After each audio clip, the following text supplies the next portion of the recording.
when I joined the bank as a provisionary officer in 2013, and after a few months when I heard the term debt service coverage ratio, I literally found myself into a debt.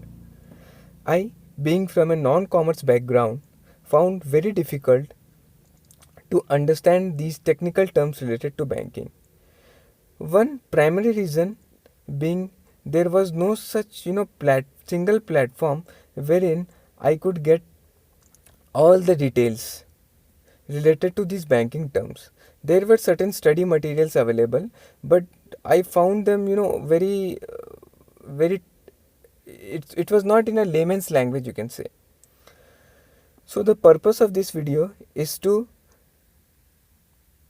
share the knowledge which I have learned so far and make you available in one single platform in the form of videos.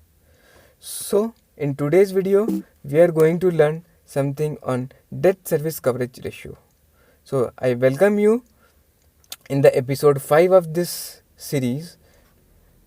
So hi guys, my name is Rahul Srivastav and let's straight away move on to our video. So first and foremost, the question would come, why do we calculate DSCR? Correct? Now,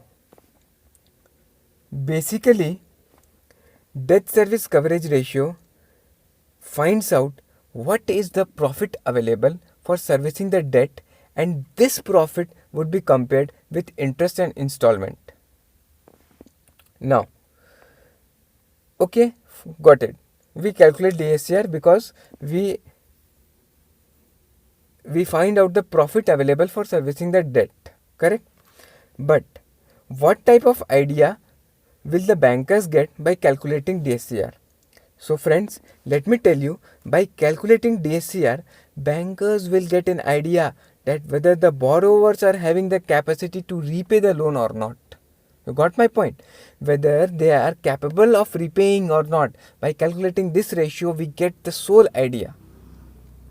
Now, next is whether DSCR focuses on cash profit or book profit. Now, I request you to make a pause over here and think about this. Okay, have you made a thought on this? So the answer would be DSCR focuses on cash profit only and not much on book profit. You know why?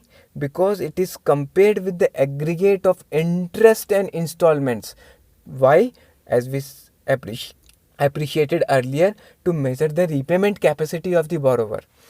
The DSCR focuses on cash profit only and not much on book profit because it has to be compared with the aggregate of interest and installments.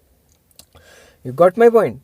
To measure the repayment capacity. Now this we are going to appreciate with the help of a chart, or you can say with the help of a diagram. So as we said earlier, see, profit available for DSCR, whatever profit is available for DSCR, we would be comparing it with interest and installment. This is what the formula is all about. DSCR it means profit available for DSCR is compared with interest and installments. Okay, now we are going to learn this with the help of example to make your concept more clear. Okay, so let us start with the example, and where in this example we are going to take some numerical aspects. So let us suppose for a company X, the sales is 5,000 rupees and direct expenses, let it be 100. Gross profit is suppose 1,000, or let it be 500. Depreciation suppose 500. Operating expenses, let us suppose be 100. Interest on loan 100. Profit before tax 200. Tax suppose at 50% is 100. Why? This 50% of 200 would come down to 100. And profit after tax, let us suppose be 100. And installment be 100 rupees. Now, the question that would straight away come to your mind is, for calculating DSCR, whether we would take profit before tax or profit after tax. If profit before tax, why? And if profit after tax, why? Give the reason. Now again I would request you to make a pause over here and think about this. Made a thought? Okay.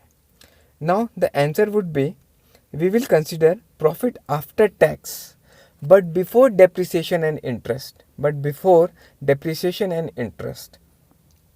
Why? Because profit after tax would be considered, because tax is something which we cannot avoid. We have to mandatory take it into consideration. Now in some study materials you will find before profit before tax is taken, but it is not accurate. It would not give you the accurate results, and generally the bankers take profit after tax only, because the sole reason is that tax is something which cannot be avoided. But we do add depreciation before it, and also the interest on loan. Why? The reason being depreciation is not the direct expenses in the form of outgoing cash. See, it is given in bracket over here, which means that it is expenses. However, the depreciation is not the direct expenses. Now the next question that comes to you is, okay, we have learned this concept. We'll take profit after tax and we'll compare it with interest and installment. The comparison with interest and installment means that we'll be dividing it with interest and installment. So as I said earlier, this is our numerical aspect, and now let us appreciate the formula. The formula is nothing but what we have learned just before, that is profit after tax plus depreciation plus interest on loan, and that would be comparing or dividing with interest plus installment. So as you know here, the numerator portion would come down to profit after tax. So profit after tax is